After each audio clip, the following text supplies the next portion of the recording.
കൂട്ടുകാരെ, എല്ലാ കൂട്ടുകാർക്കും മിഠായി കഥകളിലേക്ക് സ്വാഗതം. രണ്ടാൾക്കുള്ളൊരു കഥയായാലോ? കഥയുടെ പേര് പേടിയുടെ പിന്നിൽ. അവതരിപ്പിക്കുന്നത് മനോജ് കുമാർ പൂളയ്ക്കൽ. റിപ്പബ്ലിക് ദിന പരേഡ് കാണാൻ പോകാൻ വീട്ടിലിരുന്നാൽ മതി, ടുട്ടു വിതുമ്പി.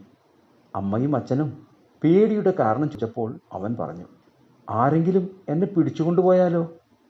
ഈയിടെ കുട്ടിയെ തട്ടിയെടുത്ത വാർത്ത ബന്ധു വീട്ടിൽ വന്ന് ആകുലതയോടെ പറഞ്ഞതിൻ്റെ ഓർമ്മയാണ് ടുട്ടുവിന്.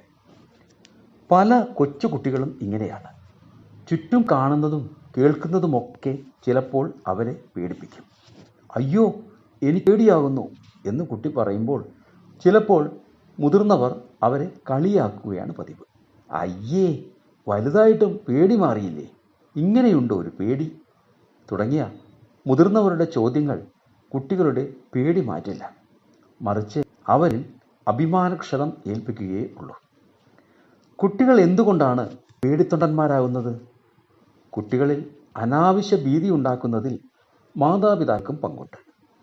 കുട്ടികളുടെ കാര്യത്തിൽ മുതിർന്നവർക്കുള്ള അനാവശ്യമായ പേടികൾ കുട്ടിയുടെ മനസ്സിലും വളരുന്നു. ഊഞ്ഞാലാടുമ്പോൾ കുട്ടി വീണാലോ എന്ന് പേടിച്ച് മുറിക്കകത്ത് തന്നെ പിടിച്ചിരുത്തുമ്പോൾ കുട്ടിക്ക് നഷ്ടപ്പെടുന്നത് അവൻ്റെ ആത്മവിശ്വാസമാണ്.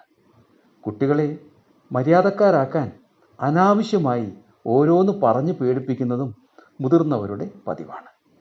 തനിയെ മുറ്റിറങ്ങിയാൽ ഭിക്ഷക്കാർ പിടിച്ചുകൊണ്ട് പോകും എന്നൊക്കെ പറയുമ്പോൾ കുട്ടികളിൽ അനാവശ്യമായ പേടി വളരുകയാണ്. മറിച്ച് അപരിചിതരുടെ അടുത്ത് എങ്ങനെ പെരുമാറണം എന്ന് കുട്ടിക്ക് പറഞ്ഞു കൊടുക്കാം. TV, മൊബൈൽ, കമ്പ്യൂട്ടർ ഗെയിം എന്നിവയുടെ പങ്കും ചെറുതല്ല. മുതിർന്നവർക്കുള്ള സിനിമകളും സീരിയലുകളുമൊക്കെ കുട്ടികൾ അറിഞ്ഞോ അറിയാതെയോ ഭീതിയുടെ വിത്തുകൾ പാകുന്നുണ്ട്.